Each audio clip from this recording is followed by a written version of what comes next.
The Israeli Air Force dispatched a Cone-class strike formation to head straight for Tehran. The target was not a conventional arsenal or a nuclear facility, but the underground command center of Iran's supreme leader Khamenei. Israel today publicly confirmed for the first time that there has never been a war with such a clear goal, such a clean implementation, and such a low cost. A few missiles and the regime was wiped out. After the explosion, the whole of Tehran fell into a strange silence. There was no TV speech, no cabinet meeting, and no clarification picture. The whole country was waiting for one thing: Khamenei. That familiar face, that religious voice. In the end, there was nothing. At this moment, a flight marked as a government business jet quietly took off from Tehran and flew to Muscat, Oman. During the whole journey, no Iranian official made a statement. You know, this is not an escape, but an explanation of the afterlife, because this airspace has long been controlled by the American coalition. There is only one possibility for flying out. That plane is an amnesty channel that allows messages for negotiations. The people sitting on the plane are not negotiators,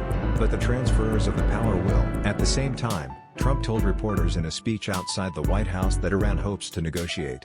But he quickly added that I said it's too late now. This is not a political statement, but a funeral notice. It is not a refusal to negotiate, but a message to you that you are no longer a regime. If you ask how to be sure that Khamenei is in trouble, I tell you that this is not a guess, but three solid evidences. First, he did not leave the country. Imagine if you were the supreme leader and someone had just named him for execution and the whole country was in turmoil. What would you do first? Of course, you would show up to dispel the rumors and calm people's hearts. But he did not show up, which means he could not show up. Second, the plane flew, a Tehran business jet, and flew out from under the noses of the United States and Israel. This is an act of diplomatic amnesty in wartime. Only when the central government is paralyzed and unable to communicate will a negotiation courier be released. Third, Trump's response was too cold. There was not even a trace of ambiguity in his tweet. It was too late. That was not a threat. It was a settlement notice. Now, Iran has entered a state of loss. The army is leaderless. Infighting in the Revolutionary Guards is intensifying. The people are rioting, and the bureaucracy does not know who to obey. The nuclear facilities, intelligence systems, and overseas agencies are all shut down. It's like a giant who suddenly suffered a cardiac arrest. The brain is still trying to function, but the body is already cold. Friends, the collapse of the Iranian regime did not begin when Khamenei was defeated. As early as June 13th, the Israeli Air Force launched a silent airstrike against Tehran's military command system. Who is the target? Not ordinary soldiers, but Iran's top military leadership. The command venue where the Army Chief of Staff, Air Force Commander, and senior generals of the Revolutionary Guards gathered, was directly penetrated by missiles. The floor was precisely exploded. Overnight, more than 300 senior officers were eliminated. This was not estimated by satellites or inferred by the intelligence center, but Mossad personnel deployed a laser guidance system on the ground. The missile hit the ground with an error of no more than 1 centimeter. But is this war really fought by Israel alone? Is it really the United States that is helping Israel?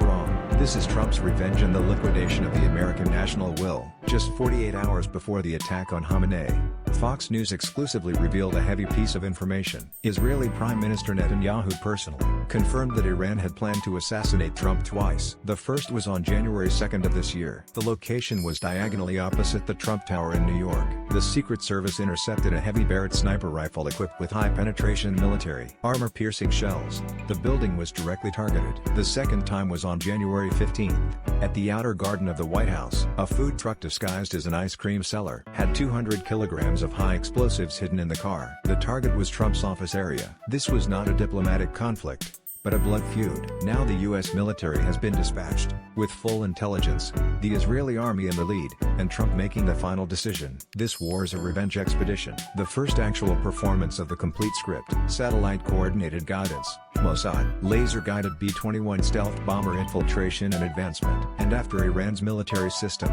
nuclear program, and political leaders were successively destroyed, who was the most panicked? It was not Israel's enemies, but Beijing. The CCP's response was its best way of playing dead. Foreign Ministry spokesman Guo Jiakun read out a familiar command. China is deeply concerned about the current situation, and calls on all parties concerned to exercise restraint. He did not dare to mention the United States at all, let alone Trump's name. Why? Because he knows in his heart this war is not only for Iran to see, but also for Beijing to hear. What he fears most is not how powerful American weapons are, nor how fierce the Israeli army is, but that he finally realized that this system of centralized monopoly and nuclear blackmail cannot defeat Trump, nor can it withstand the decapitation tactics. The brother you supported was still shouting that he would not surrender yesterday. Today, the regime is gone, and the people are gone. The multipolar world you advocated is now left with you alone.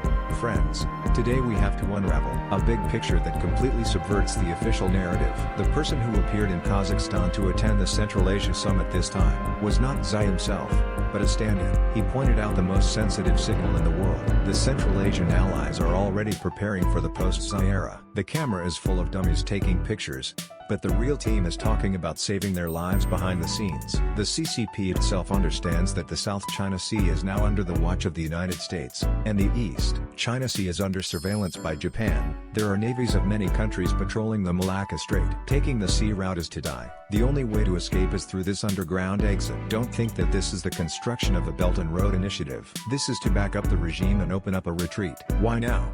Because Beijing can't hold on any longer. The Taiwan Strait War cannot be fought at all. Once it starts, it will be a civil war, but a coup, a mutiny, and the second generation of the Red family seizing power are very likely. The Western faction in the current Beijing system is generally powerless and cowardly. Officials are frequently in trouble. The military, the Youth League faction, and the second generation of the Red family are frequently linked in secret. There is no chance to escape.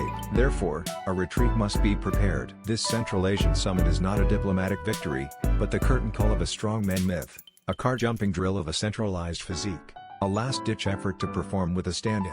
Use a pipeline to prepare for escape, and use a channel to save life. How deeply has the CCP invested in Pakistan in the past 20 years?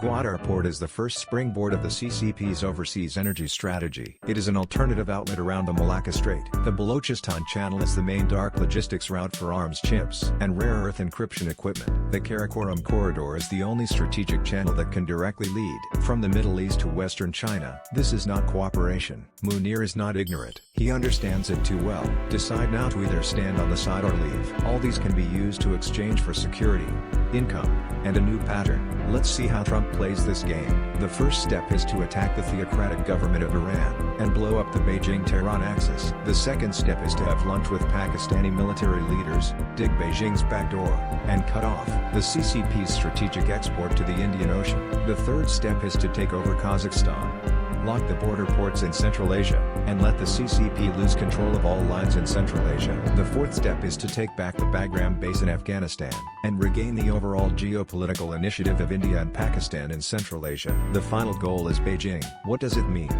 What is Trump commemorating? What is he announcing? The starting point of all this was 7 o'clock in the evening on June 17. At that moment, Iran suddenly launched 32 Meteor 3 medium-range missiles in an attempt to raid southern Israel. This time, the missiles were connected to the overseas data link. Who gave it? It was not made by the Iranians themselves. It was a full set of guidance correction data, secretly provided by the CCP through Pakistan. India's border combat readiness is upgraded, and the US B-21 stealth aircraft is deployed, and global monitoring is fully turned on. Now there is no need to ask who won. The question is the CCP ready to become the next Iran? The whole world is watching Beijing's reaction. If you also see the CCP's panic and see through the script behind this game, then please like, subscribe, and forward it to let more people see the end of this regime. This is Chang Vision. See you next time.